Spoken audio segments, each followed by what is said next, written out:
In today's video, I will discuss and recommend you people three novels which I read last year.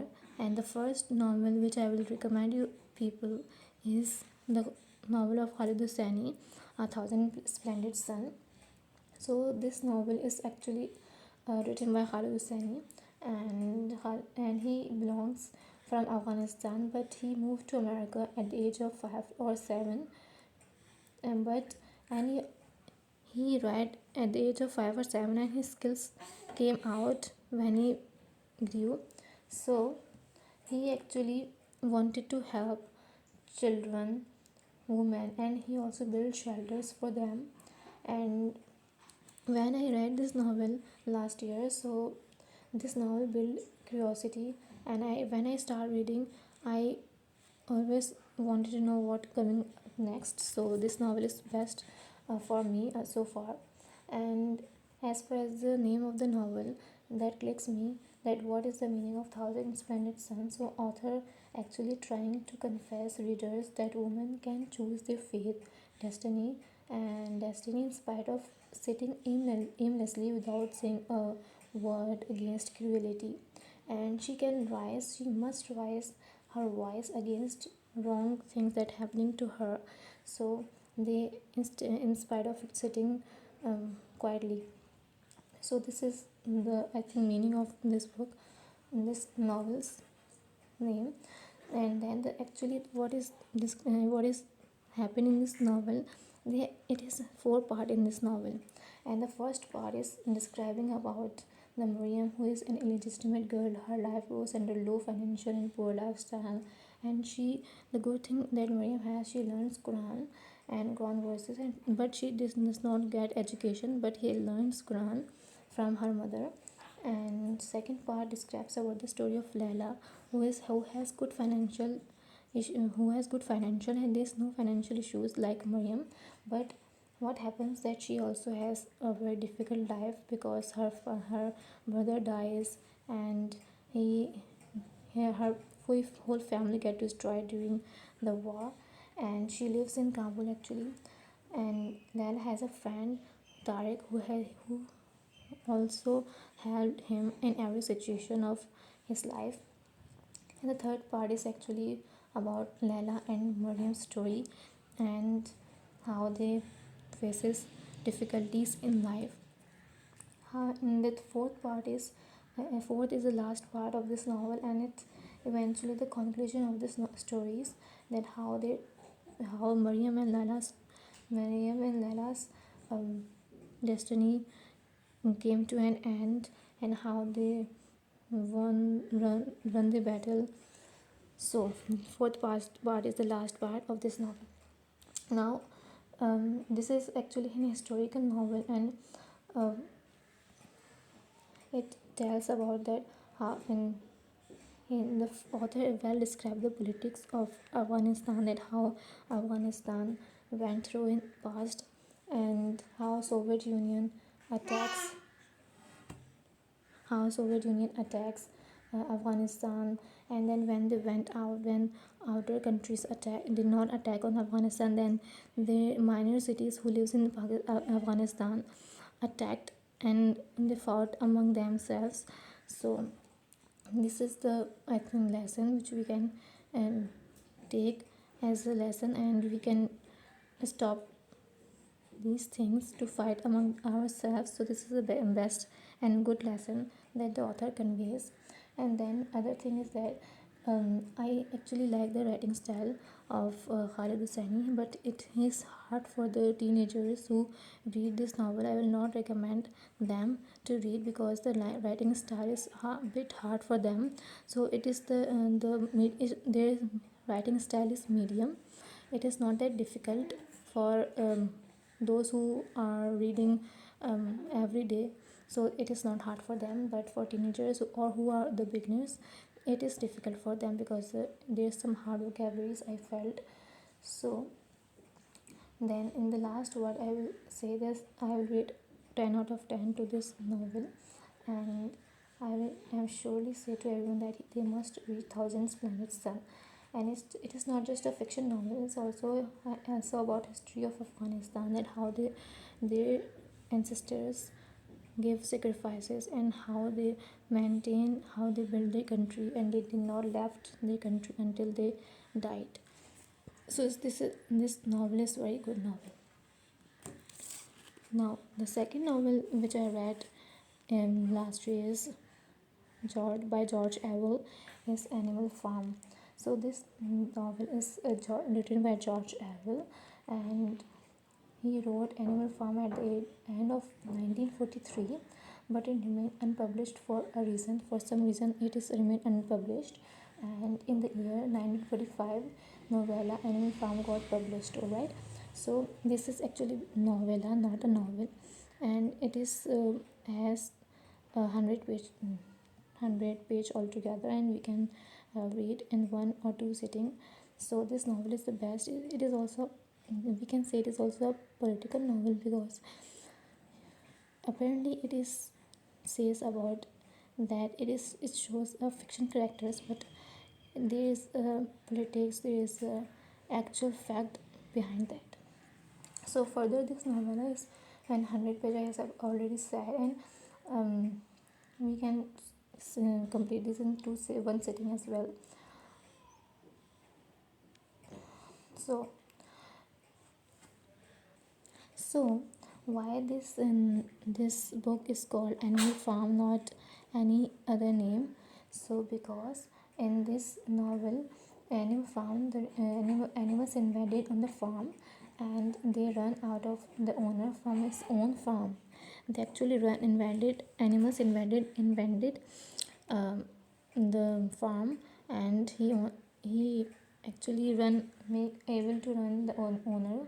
And animal this is actually a fiction novel, non-fiction novella, but the author conveyed a lesson in it, and it's a novel that conveys the revolution of Russia, I guess, because there are certain animals that portrayed the animal that portrayed the humans that work as a humans.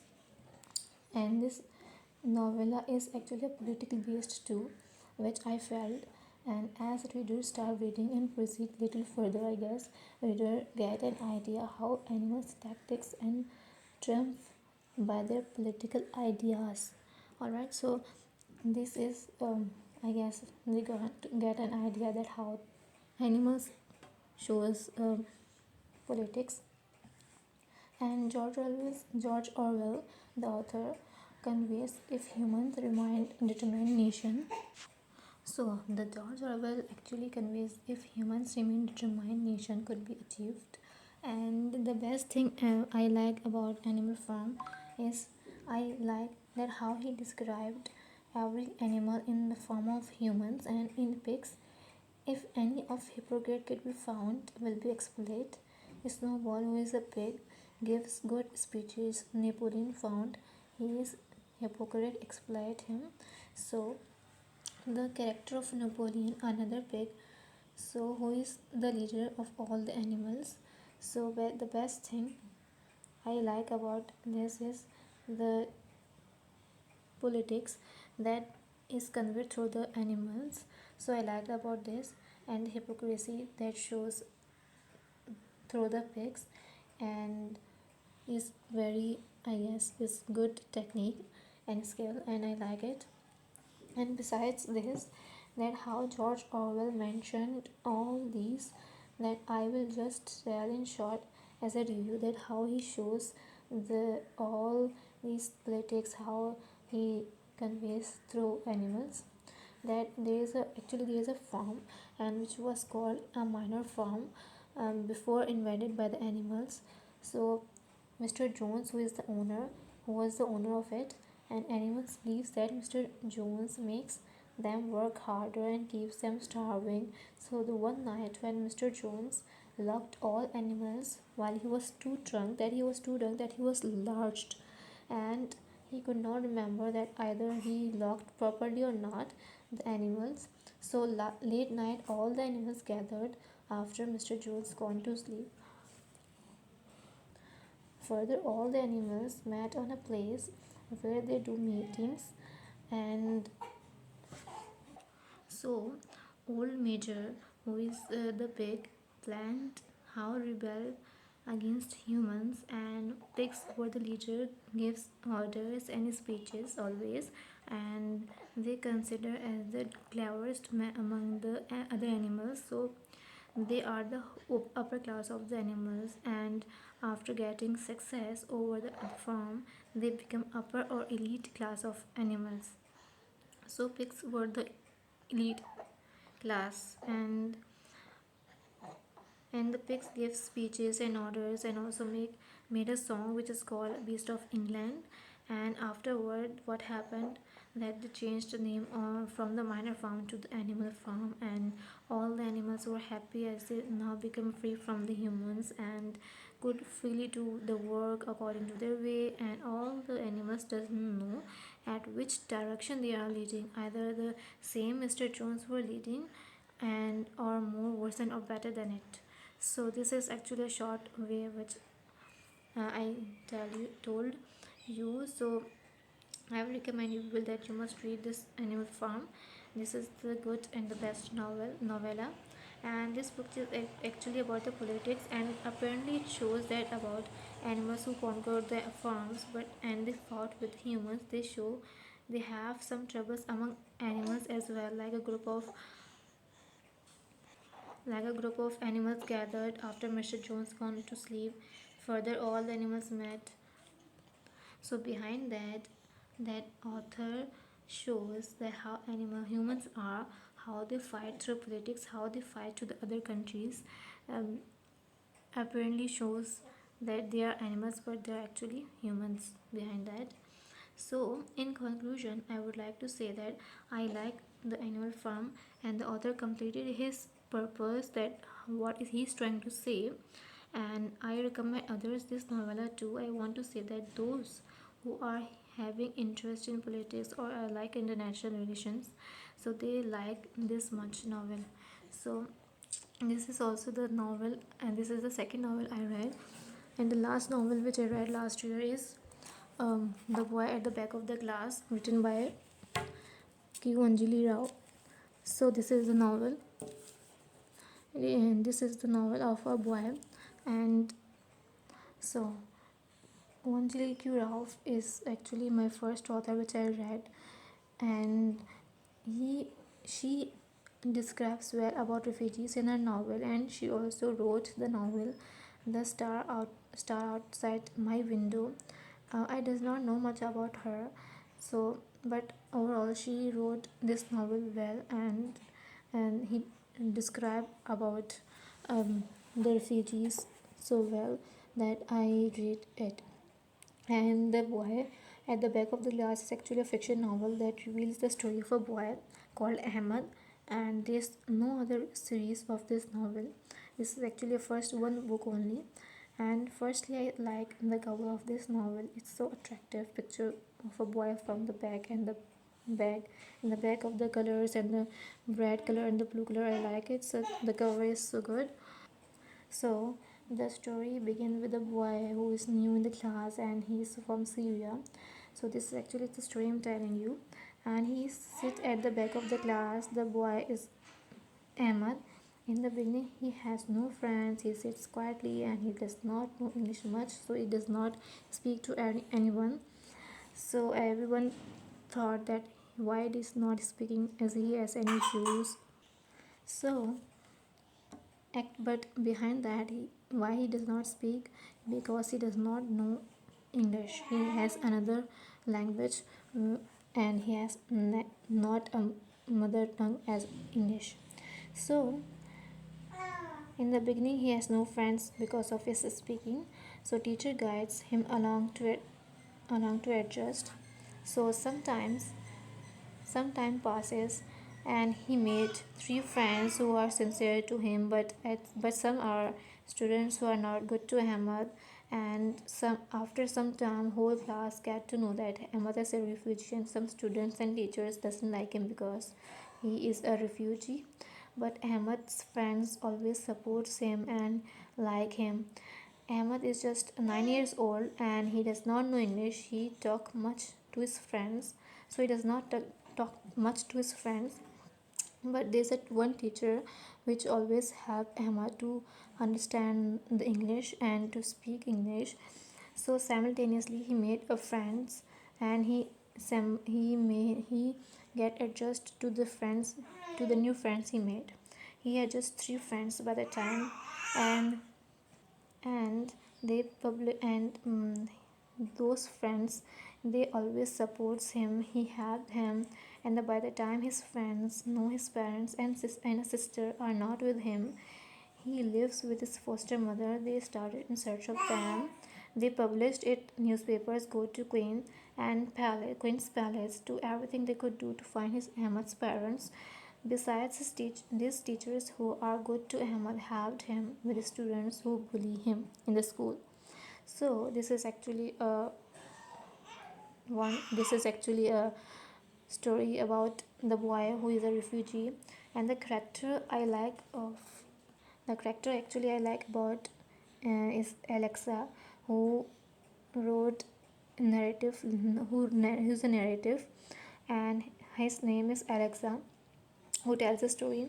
And the reason I like Alexa, that she helped Ahmad to find his parents. He's more devoted to him, to the Ahmad, and he always bring food to Ahmad. He always search. He if Alexa knows that he like apple, so he search apple everywhere in every grocery store, and he find that and he bring to Ahmad.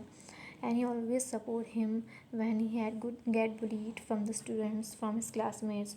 So he always helped him. The best part of the story, and the reason I like this story, the best part of the story, when they go to the Queen Palace and wants to meet her, and how they go into trouble after they went to the palace.